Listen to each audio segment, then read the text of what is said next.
4 na suspect sa human trafficking ang inaresto sa Palawan dahil sa pagtangkang magpuslit ng 13 Pilipino sa Malaysia para magtrabaho sa scam hub.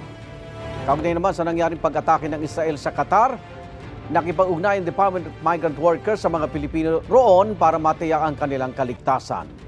May unang balita si Bam Alegre.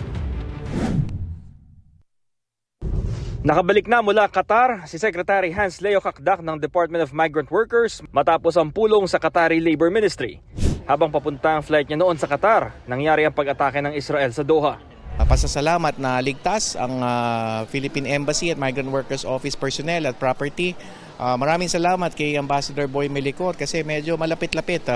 I think nasa balita naman na nandun sa residential diplomatic area yung pagsabog, nayanig daw yung building na kinilalagyan niya. But ligtas naman ang lahat.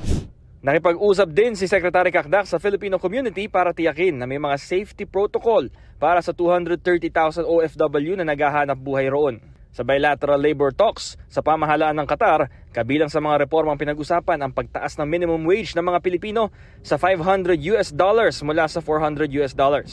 Pati ang pinaigting ng mga polisiya para sa pangangalaga sa mga OFW roon. Masaya namang ibinalita ni Kakdak na may napigilang human trafficking ang DMW sa pagkikipagtulungan ng PNP at PAOK sa Rizal, Palawan. Naaresto ang 4 na individual na magdadala sana sa 13 Pilipino sa Malaysia para magtrabaho sa isang scam hub. Hindi na raw umubra ang pagdaan sa mga backdoor sa Mindanao dahil bantay sarado na ito ng mga otoridad. Mga kababayan natin, pakaalala na lang, purely online, inakyat sa bundok, binababa sa lancha, ay pahiwatig at kalahati na yun na illegal recruitment at human trafficking na yun. Umatras na po kayo sa lalong maagang panahon. Ito ang unang balita, Bam Alegre para sa GMA Integrated News.